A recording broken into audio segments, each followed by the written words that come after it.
The sun beat down on the vibrant pink set of Barbie as the production crew hustled to prepare for the next scene. It was day 47 of what had been a grueling but exciting shoot. The air was thick with anticipation. This particular sequence featured an elaborate dance number that had been in rehearsals for weeks. Margot Robbie, draped in a custom-designed pastel ensemble that had taken the costume department 3 weeks to perfect, was reviewing her movements with the choreographer while makeup artists touched up her already immaculate appearance. Emma Larson, Margot's stunt double, waited patiently in an identical outfit at the edge of the set. A seasoned professional with over a decade of experience in the industry, Emma had been doubling for A-list actresses for years, but working with Margot had been a particularly positive experience. Until today. Places everyone, called Greta Gerwig, the film's director, as crew members scurried to their positions. The scene required Barbie to execute a complex series of movements culminating in a dramatic leap from a 3-story dreamhouse balcony onto a moving convertible below. While Margot would perform most of the choreography, Emma would take over for the dangerous jump. The production had already faced several delays due to technical difficulties with the hydraulic system controlling the safety wires, putting them behind schedule and over budget. Assistant director Vincent Morello paced nervously, checking his watch every few seconds. Known for his perfectionism, Morello had been growing increasingly irritable as pressure from the studio mounted to keep the production on schedule. Dark circles under his eyes betrayed his exhaustion after several consecutive 18-hour days. "We've got one shot at this," Morello barked into his headset. "The light's going to change in 20 minutes, and we can't afford to reset everything tomorrow." Emma took her position on the balcony set as the crew made final adjustments to her safety harness. The technician signaled that something wasn't quite right with the tension in one of the wires. "It needs another 5 minutes," the safety coordinator called out. Morello's face flushed crimson. "We don't have 5 minutes. The producers are breathing down my neck about these delays." "The safety check isn't complete," the coordinator insisted firmly. Margot, who had been observing from the monitors, frowned as she watched the exchange escalate. "Just get up there and do the jump," Morello shouted at Emma, his voice echoing across the suddenly silent set. "We've tested this rig a dozen times already. If you can't handle it, we'll find someone who can." Emma, visibly uncomfortable but professional, nodded stiffly and prepared to proceed despite the safety coordinator's concerns. The stunt woman's face remained composed, but her knuckles whitened as she gripped the balcony railing. Margot immediately stepped forward, her expression shifting from Barbie's perpetual smile to firm determination. She placed herself between Morello and the staircase leading to the balcony set. "Stop," she said, her voice quiet but carrying enough authority to freeze everyone in place. "Emma isn't doing anything until the safety check is complete." Morello turned to Margot, exasperation evident in his gesture. "Look, we're losing the light, and this shot is." "No shot is worth risking someone's safety," Margot cut him off, maintaining eye contact. "And nobody on my set gets spoken to that way." The assistant director scoffed. "You're set. Last I checked, Warner Brothers is funding this picture, and we're already 2 days behind." "Then we'll be 3 days behind," Margot replied evenly. She turned to address the entire crew, her voice projecting clearly. "I'm walking off this set right now, and I won't be returning until Emma receives a proper apology and every safety protocol is followed to the letter." She looked back at Morello. "And yes, it is my set. I'm not just the star, I'm producing this film through Lucky Chap, as you well know." A heavy silence descended as Margot calmly removed her microphone pack and handed it to a stunned sound technician. She approached Emma on the balcony, speaking quietly to her before both women descended the stairs together. "This is ridiculous," Morello sputtered, turning to Gerwig for support. "We can't just shut down because..." Greta Gerwig had been observing the situation with mounting concern. She stepped forward now, addressing Morello with quiet intensity. "Actually, we can, and we will. Margot's right." She turned to the crew. Everyone take an hour. We'll resume when all safety checks are completed and after some necessary conversations. Murmurs spread through the crew as Margot escorted Emma to her trailer. Production assistants scrambled to inform the various departments of the unexpected break while producers were hastily called to address the situation. Inside the production office, a heated discussion ensued between Gerwig, the executive producers, and Morello. The assistant director initially defended his actions, citing the immense pressure and financial implications of further delays. "I don't care if we're 10 days behind," one of the producers finally stated. "What happened out there is completely contrary to how we run our productions. This isn't 1955, and we don't bully stunt performers, or anyone, into potentially unsafe situations." In Margot's trailer, Emma sat with a cup of tea, her professional composure finally cracking as she confided that this wasn't the first time Morello had pressured stunt performers to skip safety measures. "Why didn't you say something?" Margot asked gently. Emma smiled sadly. "You know how it works. Stunt performers who complain don't get hired again. We're considered replaceable." "Not on my watch," Margot replied, pulling out her phone to text the other producers from Lucky Chap, her production company known for championing women in the industry. Meanwhile, news of the shutdown spread quickly through Hollywood channels. Other stunt performers began sharing similar experiences on private industry forums, revealing a pattern of behavior that had been normalized but never addressed. Exactly 1 hour after the shutdown, Margot emerged from her trailer with Emma. They found the entire crew assembled, with Gerwig, the producers, and a subdued Morello waiting. Morello stepped forward, clearing his throat. "Emma, I want to apologize for my behavior earlier. It was unprofessional and unacceptable to pressure you to perform before safety checks were complete. I also apologize for the way I spoke to you, which was disrespectful and inappropriate." He turned to address the entire crew. "To everyone here, I apologize for creating an unsafe environment. That's not who I want to be as a filmmaker." Emma nodded her acceptance, maintaining her professional dignity. Gerwig then addressed the crew.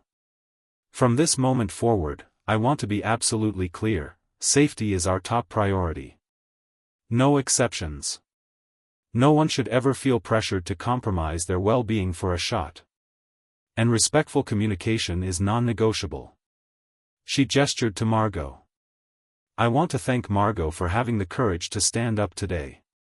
That's the kind of leadership we need in this industry."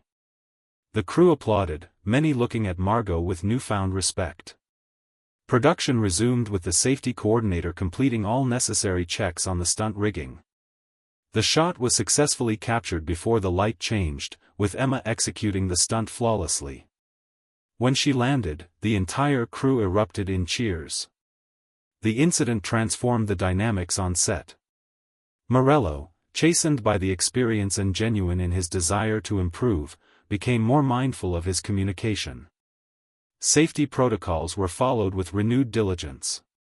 Most significantly, other crew members felt empowered to speak up when they noticed potential issues.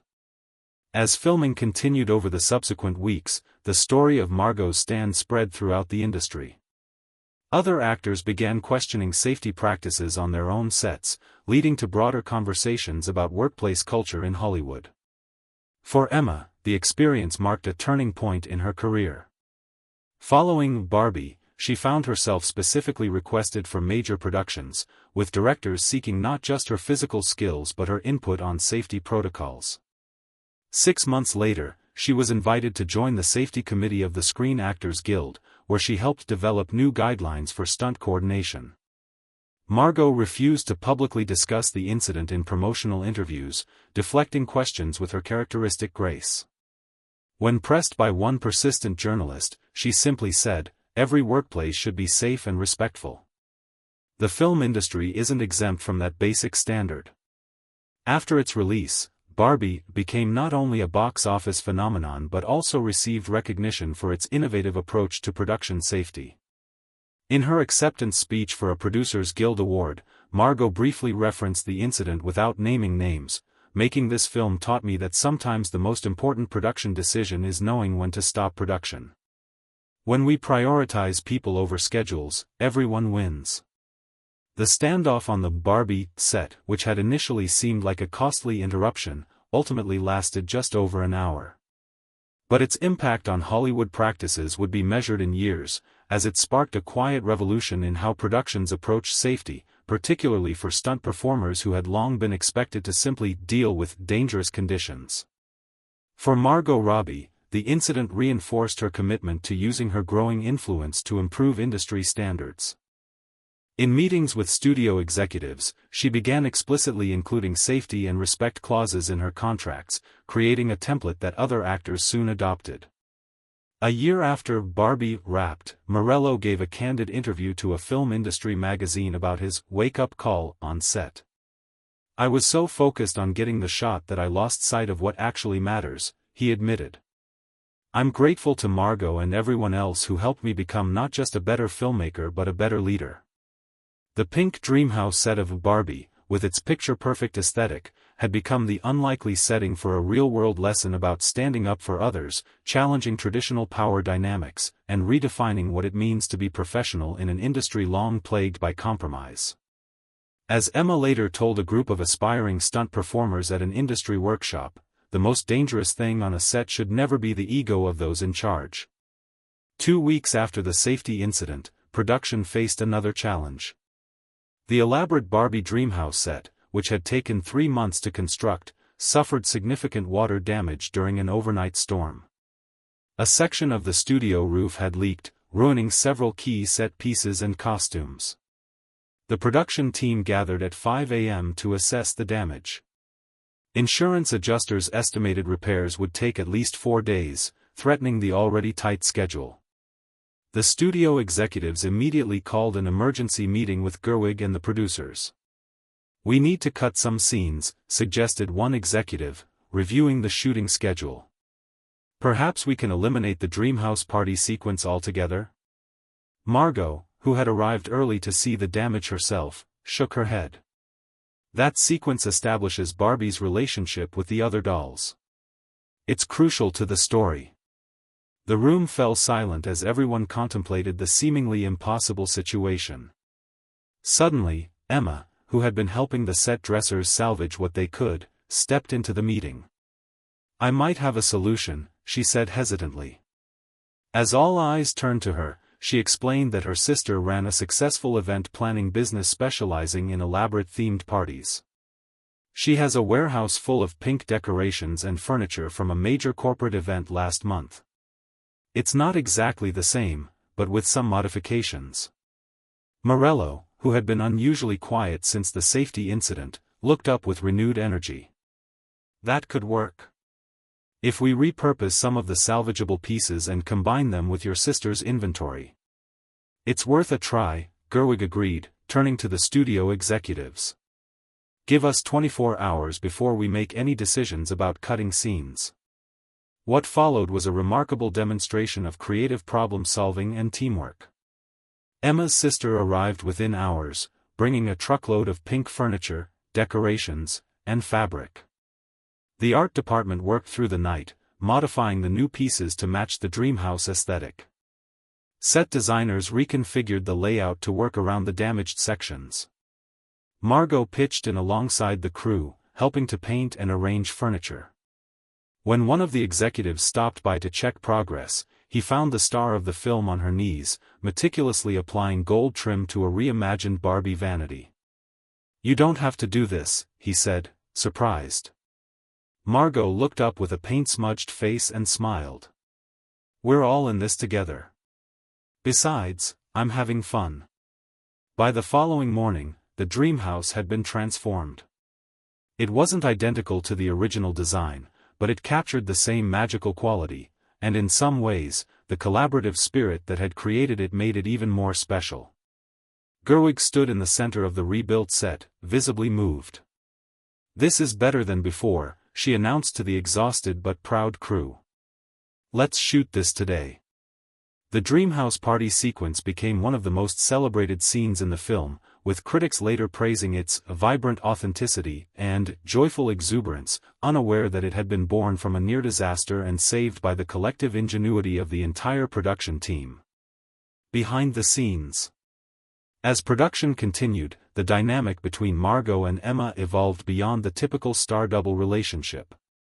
During a lunch break on day 60, Margot approached Emma with an unusual proposal. "I've been thinking about the real-world sequences," Margot said, referring to the portions of the film where Barbie ventures outside the fantasy world of Barbieland. "There's this pivotal moment when Barbie first experiences human vulnerability. I've been struggling with how to physically embody that transition." Emma nodded, listening intently. "Would you be willing to help me develop that physical language?" Margot asked. "You have a unique perspective on how the character moves in both worlds." This unconventional collaboration, a star actively seeking creative input from her stunt double, became a talking point among the crew. For 3 evenings after filming wrapped, Margot and Emma worked together in an empty studio, experimenting with different ways to physically express Barbie's emotional journey. During one of these sessions, Greta Gerwig slipped in quietly to observe. She watched as the two women mirrored each other's movements, with Emma demonstrating subtle shifts in posture and gait that conveyed the character's growing awareness of her own limitations. "That's it," Gerwig whispered, captivated by what she was seeing. "That's exactly what we need." The real-world transformation scene, developed through this collaboration, would later be singled out in reviews as one of the most moving sequences in the film. When asked about it in interviews, Margot always credited Emma's contribution, bringing unprecedented visibility to the often unrecognized work of stunt performers. Day 65 brought another pivotal moment in the production when Ryan Gosling, playing Ken, approached Gerwig during a break with concerns about a particular scene. "I've been thinking about Ken's arc," he said, showing her pages of notes he'd made. When he returns to Barbieland after experiencing the real world, his realization feels rushed. "I think there's an opportunity to deepen his character here." Gerwig listened attentively, then called for Margot and the writers to join the conversation. What began as a simple script note evolved into a 3-hour creative session, with Ryan, Margot, and Greta sitting cross-legged on the Dreamhouse floor, surrounded by script pages and coffee cups. Morello, passing by and noticing the impromptu meeting, quietly redirected the crew to work on different scenes for the remainder of the day, giving the creative team space to refine the story. "This is why we make movies," he commented to a nearby production assistant. "Not for the perfect shot, but for these moments of collaborative creation." The scene that emerged from this session, in which Ken vulnerably confronts his own insecurities about identity and purpose, added a powerful emotional dimension to the film. When they finally shot it a week later, the entire crew watched in hushed appreciation as Ryan delivered a monologue that had been born from that floor session. Even the most cynical crew members were moved, with one veteran cameraman quietly wiping away tears between takes. "That's why I still do this job after 30 years, he murmured to his assistant. The final days.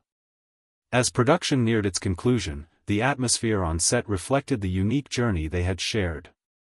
On day 82, the final scheduled day of principal photography, the crew arrived to find the set transformed once again, but this time, not for a scene. The production design team had turned the craft services area into a pink celebration space, with photos from throughout the shoot displayed on the walls.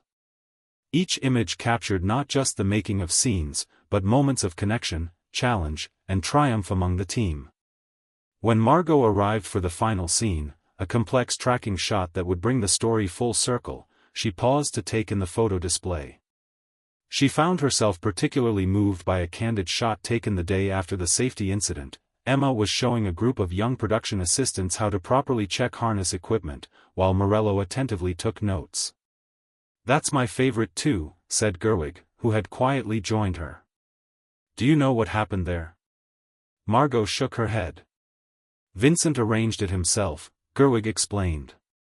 "He asked Emma to run a voluntary safety workshop for anyone who wanted to learn.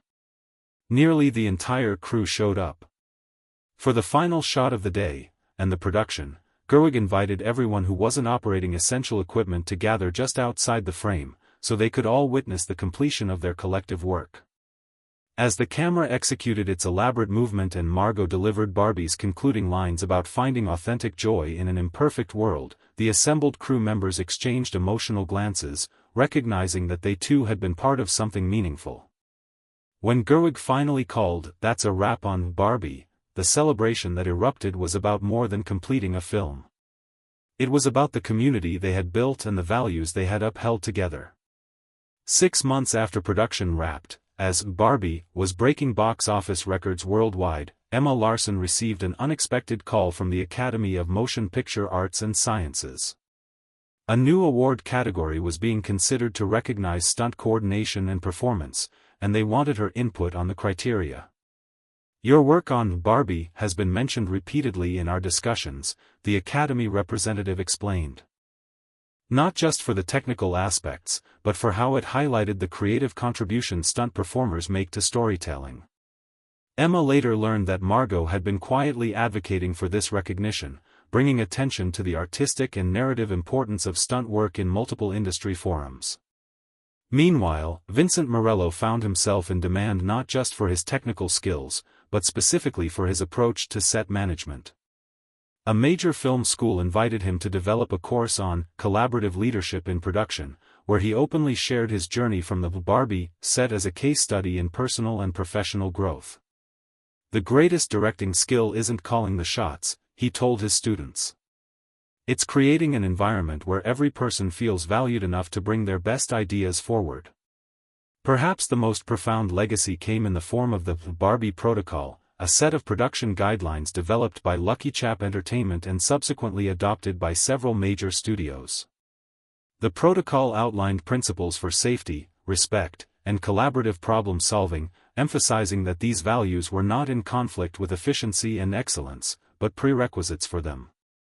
At the heart of the protocol was a simple statement: every person on set, regardless of role, has both the right and the responsibility to speak up about safety concerns, creative insights, and matters of respect.